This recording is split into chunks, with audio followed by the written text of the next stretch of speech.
let's do this. Okay, so I was talking to you about human resource management, and I said you can see that human resource management entails quite a number of things, And part of that would be managing the potentials of the people on the team, managing the employees, like, and then the human resource management is also concerned about skills, concerned about research, concerned about training, concerned about recruitment, concerned about the performance of the team, concerned about leadership. So that's what human resource management, at the whole spectrum of what human resource management would really entail. So the next thing I want you to see is what is human resource management? Human resource management is the process of employing people and training them and compensating them and developing policies relating to the workplace and developing strategies to retrain employees. So those are some of the things that we are to consider in resource management. So it's a process.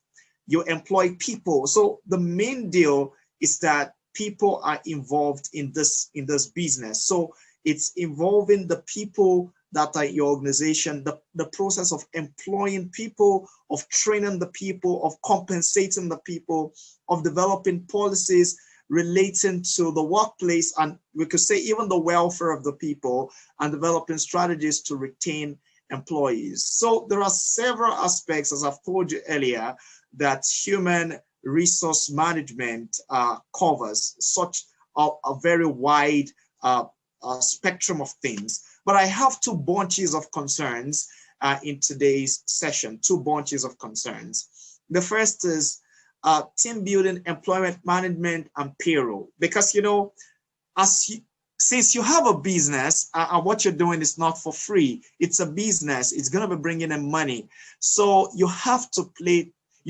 pay to play. I mean, that's one important thing that we learn as business people. So I hope that you guys can engage with me in the comment section and say we have to pay to play. We have to pay to play. So as you're managing your business, as you're running your business, you might want to hire a human resource manager who will take care of all of these things. But if you're just starting your business, let me be honest with you. As a new entrepreneur, you are going to be hugely involved in this process of human resource management. So the first bunch of concerns that I have for you, either you are into tech business or into farming business, you need to learn how to build teams. You need to learn to employ the best people, and you need to be able to manage the employment process and even your employees. Then also you need to be able to come up with a very, very cool payroll. You understand? Then the next bunch of concerns I have would be your ability to negotiate, to collaborate, and to partner. So negotiation skills, very important for you. Collaboration skills, very important for you. And partnership skills, very, very important for you. So let's get to the first bunch of concerns. Team building, employment, management, and payroll. Team building, employment, management, and payroll. So we all know what a team is. A team is a collection of people who are working together towards a particular goal. A team is a group of people who have shared experiences and are hoping for a common result. So a team is such a very formidable force. In fact, my friend Israel Peters once said, let us hold our ends together and run towards the goal, because we are unstoppable when we move as a team. So can I see you guys engaging in the comment section, typing, we are unstoppable when we move as a team. In fact, I just finished today a very massive program, and I had some coaches join me to discuss the business of coaching. And it was beautiful. Why was it beautiful? It was beautiful because it was a team of coaches discussing the business of coaching. right? Thank you. I can see the engagement. We are unstoppable when we move as a team. And I'm really loving it because we're a team right here this evening. So we had a beautiful engagement.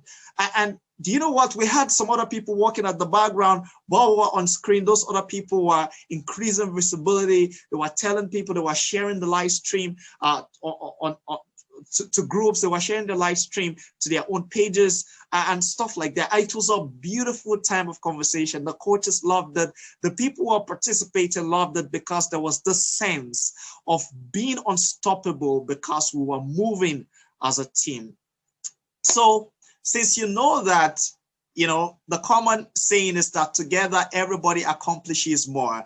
And Joe Maxwell would say that teamwork makes the dream work. So those are familiar things about teams that you know. Let me ask you guys on the call this evening, is there any interesting thing that you've ever heard about team building or about teams that you could just share with me that I've not mentioned? Maybe a particular quote that you heard or a particular insight that you heard from a speaker or read from a book or something that you've thought about as you've been thinking about team building. You can share that so that others of us who are on the call this evening can actually learn from you. So I think we can even learn together and even learn more when we are learning together as a team. So together, everyone or everybody accomplishes more. And if there is any other insight, I'll be really, really, really excited to hear from you. So now let's go ahead. Let's talk about 2 ways of building a team, because I know, yeah, you love the idea of teamwork and you can't wait to start building your team. 2 ways to build a team. Number 1, enrolling volunteers. And this is tough. This is tough, like pretty tough, enrolling volunteers.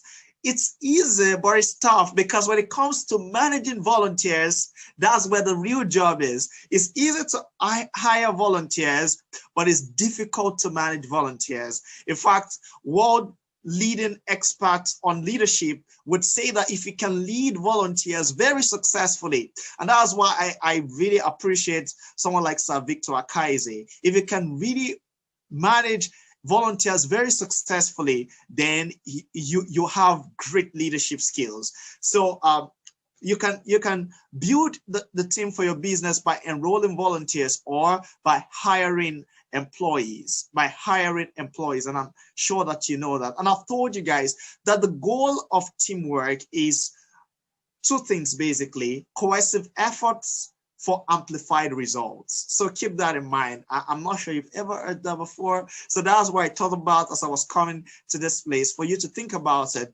Cohesive efforts and then amplified results. 2 reasons you need a team. A team will help you to make the effort on your team to be in your organization or in your business to be cohesive.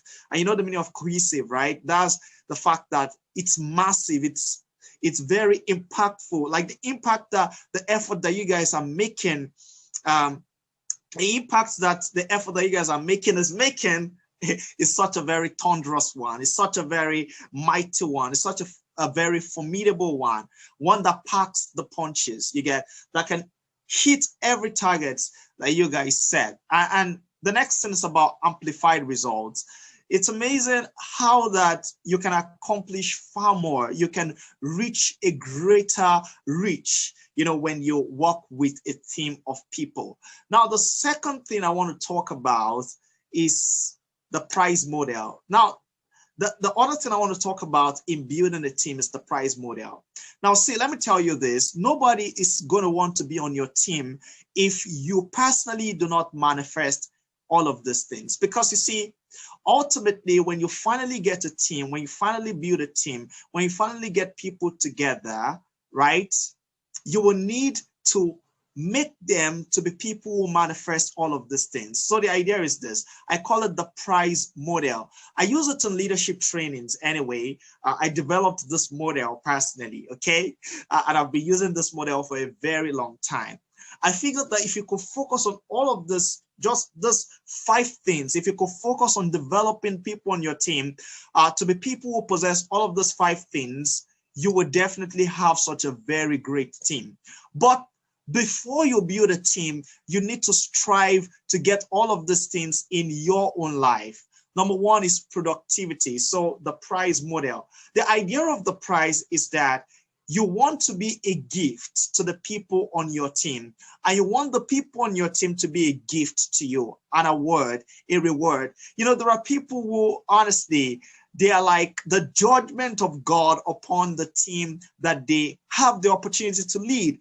People just hate them. Have you ever met leaders that people hate? That's not a very good thing. But my encouragement to you today is this: if you could develop all of those 5 things that I'm sharing with you, you will be something highly desirable. You will be such a highly desirable leader or coach or business leader or entrepreneur, whatever the case may be. So the first is for you to develop productivity. That's your ability to achieve results. The second is resourcefulness. That's your ability to do so much with so little. The third is interdependence. I've always said this, that the higher we grow in leadership, the lower our capacity to do things all by ourselves becomes.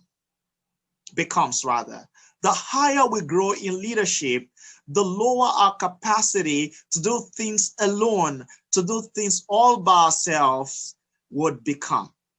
So interdependence is that understanding that, you see what, team, I cannot do anything without your effort. I need your help. It's that understanding that you communicate to people, I'm not self-sufficient.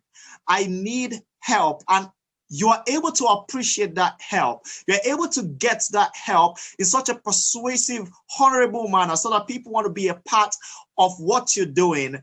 That's very important. That's a very important ingredient that must be in your own life if you must be one who would attract people to build a team.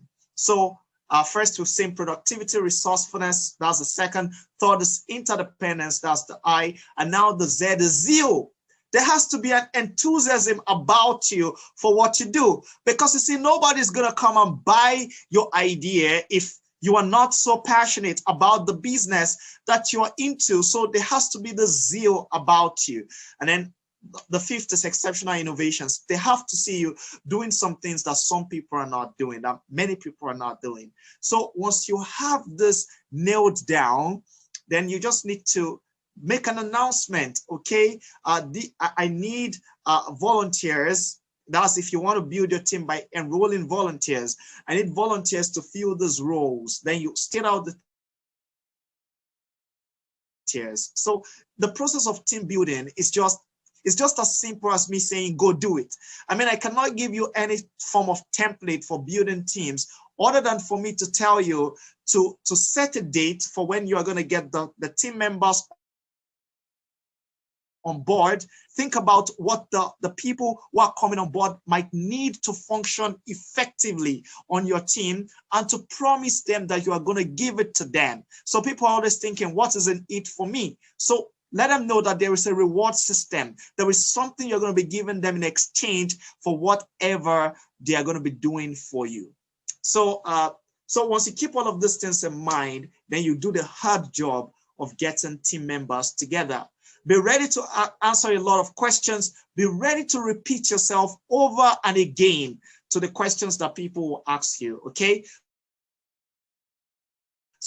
Let's talk about employment management. Now, I've told you the one way to build a team is by enrolling volunteers. Now, I want to tell you about hiring employees. Hiring employees is almost the same as, recruiting volunteers. But in the case of employment, that means that you need to have a payroll. You need to have a very fixed financial benefit for the people who are coming on staff. You get a point? So these are the people who are coming on staff in your organization. They are the people who maybe might even be managing the people who are working for you as volunteers. So these are the people who bring tremendous value to the table in your organization. And you can't just appreciate them in kind. You have to appreciate them in cash and in kind. So employee management would have to do with quite a number of things. It would have to do with you thinking about their financial reward, Now, think about it. The idea is this: you might not be able to pay a huge sum of money if you're just starting out. So that may mean that you hire people who may not be as skilled as you want them to be. In other words, you must be getting ready. You must be getting ready to fund and finance and even invest time in training them. So keep that at the back of your mind. So very important is that if you're starting out, you might not be able to pay them that very much, but be ready to train many of them on the job. Be ready to answer a lot of questions. Be ready to do a lot of documentation, right? So that they can use it. They can use those documents as templates for the job that they are going to be doing. Now, with your team of before you start a business, it's very important that you have a team of people to brainstorm with. So you get the people together and you talk about whatever financial benefits would be good for your organization based on whatever returns that you get. And then you have to look at it based on the job I want this employee to do for me. Now, the first thing I want you to know, as I told you earlier, is you want to think about how to reward them, right? But that may not be exactly the first thing. The first thing is the tasks that you want them to do. The second thing that you have to figure out will be your reward system. So the tasks, then the reward system.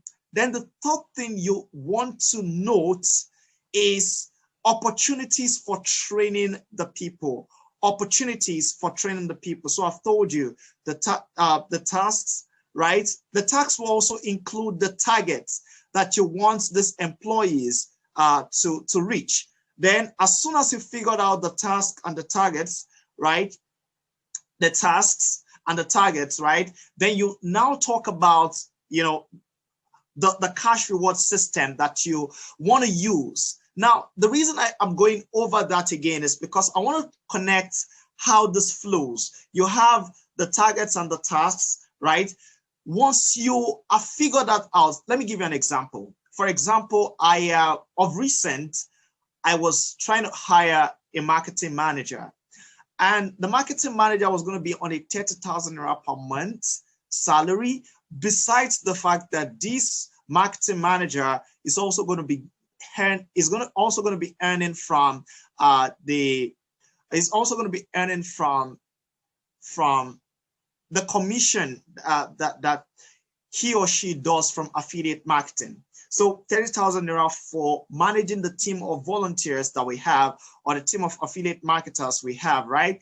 And then you too can do affiliate marketing as a manager, right? That's not your primary responsibility. But if you are interested in increasing the amount of money you make, if you make any amount of money, you will also add that to the 30,000 naira that you're getting, no shaking. But here is the deal. There is a target. The target is that every month you are going to get between 200 and 300 enrollments.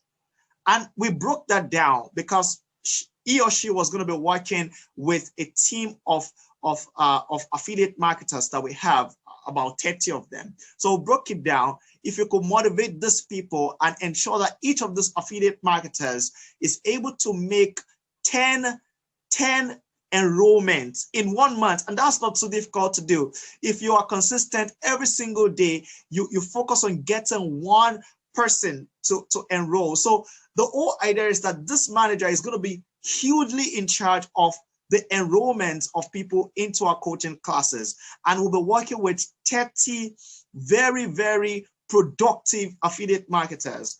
So I just gave you that example so that you could see the idea. So we did the whole costing, and we did the costing of graphics design. We did the costing of whatever would pay our facilitators. We did the costing of the platforms that would be using. We did several other costings, and you know what? It was ranging up to 750,000 naira. So, oh my.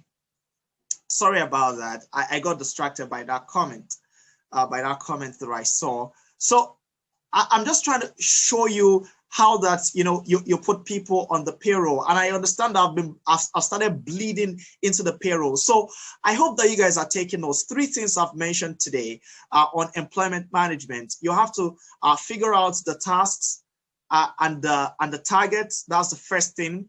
The second thing is to figure out the cash reward system. And then the third thing that I mentioned is for you to figure out training opportunities or training strategies that you need to employ so that your employees can be at the cutting edge of performance. So team building, employment management, and payroll. So let's get to payroll now. Payroll is one of the most important aspects of business, as you know. It affects employee morale and reflects a business's financial stability and reputation. Because employees rely on their paychecks, errors or untimely payment can create a lack of trust. And let me be honest with you. See, if you work with volunteers long enough, you will know that you need to get people on a payroll, because volunteers are very amazing. But you can sustain volunteers for just, like, let's say that the program happens just once a year. And so you have this team of volunteers who come and they work for like 1 full month, and they are working, right? And after the entire thing, the work is over. That's sweet. Like, working with volunteers that way is very sweet. But if you're in a business that it's a day-to-day affair, a month-to-month affair, oh my, you need to get people on a payroll. You need to get, for example, as a coach, as a speaking coach, I don't have enough time to create content. I don't have enough time to collaborate with speakers and coaches and trainers from all around the world to come train us in our organization, in our network. I don't have that time to connect with them. And after doing all of that, then I'm doing graphics design. And after doing all of that, then I'm doing the marketing. And after doing all of that, it's not been very easy. So what do we do? It's very simple. Get people and put them on a payroll.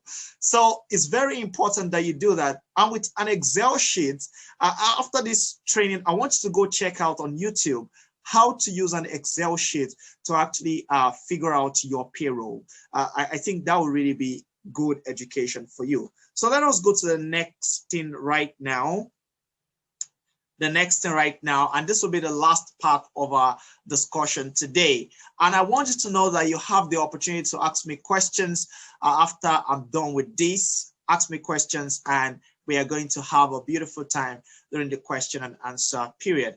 Now, negotiation, collaboration, and partnership skills. So negotiation, as you know, is you trying to talk with somebody. This is what I want, and this is what you want. Let's find a middle ground. So you're trying to solve the person's problem. So what is it that is stopping you from giving me what I want? Is it because of what you want? So you're trying to, negotiation is you thinking about what the other person wants and what you want, so that you guys can come to a middle ground, so that you can win and so that the person also can win. So keep that in mind. Negotiation. Collaboration is you coming together with other people, like other business owners or entrepreneurs, so that your brand can gain visibility, so that whatever you're doing can even be of greater impact. Collaboration can be such that, 2 teams can actually merge together if 2 leaders are linked together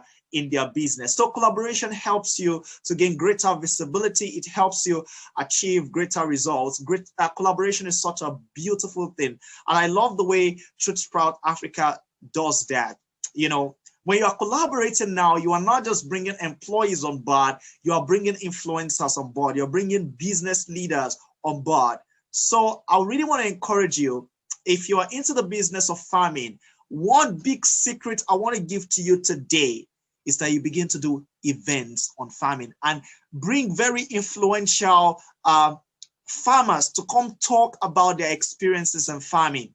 And the more you do that, the greater visibility you get as someone who is into the farming business.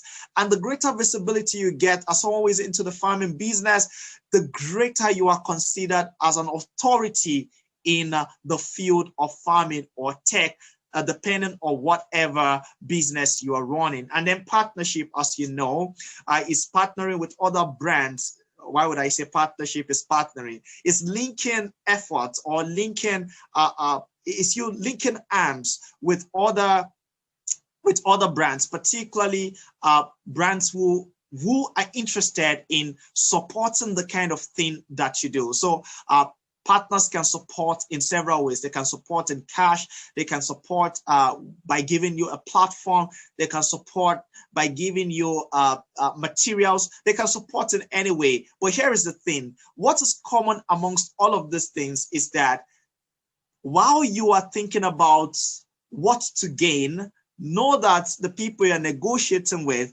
and collaborating with and partnering with are also thinking about what they would gain from the negotiation, from the collaboration, from the partnership.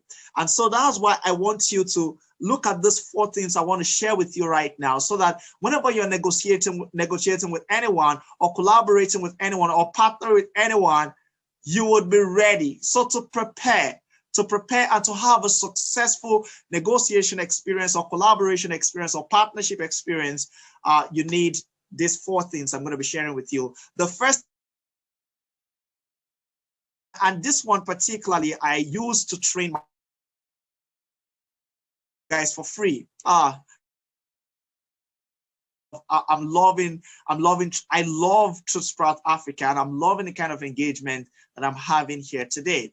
So listen for 4 Ds. When you are in any conversation, before you get into any conversation, and you want to sustain a kind of connection, you want to establish a connection with them, and you want to sustain a very strong connection with them throughout the process of collaboration. So I want you to listen for 4 Ds. Listening would be paying attention. It could mean researching the people you're going to be engaging during that season of collaboration or partnership or negotiation. You could research them, get some background information about them, or you could talk to somebody who is around them, or you could even talk to them. And by talking to them, I don't mean talking to them directly. I mean that you could engage them in a conversation where they would do much of the talking and you would be listening for these 4 Ds that I'm sharing with you today. And so what you're supposed to do in that first, let's say 10 minutes of engaging them, if you're going to be engaging them for more than 10 minutes, if you're going to be engaging them for 10 minutes, let's say for the first 1 minute, you want to ask some questions, right, about their desires. What exactly do they desire? You want to know, what do they want? What do they want the most? Number 2, you want to find out their disappointment or their discouragement or their pain or their impediments. You want to find out those things that are stopping them from getting what they want. And you want to ask yourself, do I have a way of providing these things? Okay, now, after you have done that, then you have to think about their discoveries. I think this will apply more to speaking than what we are talking about right now. But I think it's also important for you to think about the discoveries of the organization that you'll be working with or that you'll be trying to collaborate or partner with. Think about their discoveries. What have they discovered works well? And you want to go on the basis of that. For example, I know Truth Sprout Africa is big on collaboration. So if I want to partner, if I want to do a program on collaboration, I think Truth Sprout Africa is the best place for me to go. They are big on collaboration. And as soon as they hear, as soon as they hear this program is going to be such a program where we're going to train people on how to collaborate, I know they will love it. They will love the idea. And I know that there are other things that they really want. I know that they love tech. So if you are coming to Truth Sprout